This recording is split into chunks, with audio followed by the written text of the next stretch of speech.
Diamonds, Eramallur, Vadathala. Kochi തമ്മനത്ത് കുടിവെള്ള സംഭരണിയുടെ പാളി തകർന്ന അപകടം.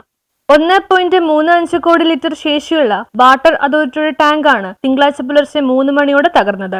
ടാങ്കിന് പിന്നിലായുള്ള 10ഓളം വീടുകളിൽ വെള്ളം കയറി, മതിലുകൾ തകർന്നു. വെള്ളത്തിൽ ഒഴുകിപ്പോയ വാഹനങ്ങൾക്ക് കേടുപാടുകൾ ഉണ്ടായിട്ടുണ്ട്. കോർപ്പറേഷൻ 45ാം ഡിവിഷനിലെ ജലസംഭരണിയാണ് തകർന്നത്. തകർന്ന ടാങ്കിന് 40 വർഷത്തിലേറെ പഴക്കമുണ്ട്. 1.35 കോടി ലിറ്റർ ശേഷിയുള്ള ടാങ്കാണ് തകർന്നത്. അപകട സമയത്ത് 1.25 കോടി ലിറ്റർ വെള്ളം സംഭരണിയിൽ ഉണ്ടായിരുന്നു. 2 ക്യാബിനുള്ള ജലസംഭരണിയായിരുന്നു തമ്മനത്തേത്. ഇതിൽ ഒരു ക്യാബിനിന്റെ ഒരു ഭാഗത്തെ ഭിത്തിയാണ് അടർന്നു പോയത്. പുലർച്ചെയായതിനാൽ ആളുകൾ അറിയാൻ വൈകിയതിനാൽ ദുരന്തം ഇരട്ടിയായി. റോഡുകളിലേക്ക് ഒഴുകിയ വെള്ളത്തിൽ വാഹനങ്ങളടക്കം ഒഴുകി.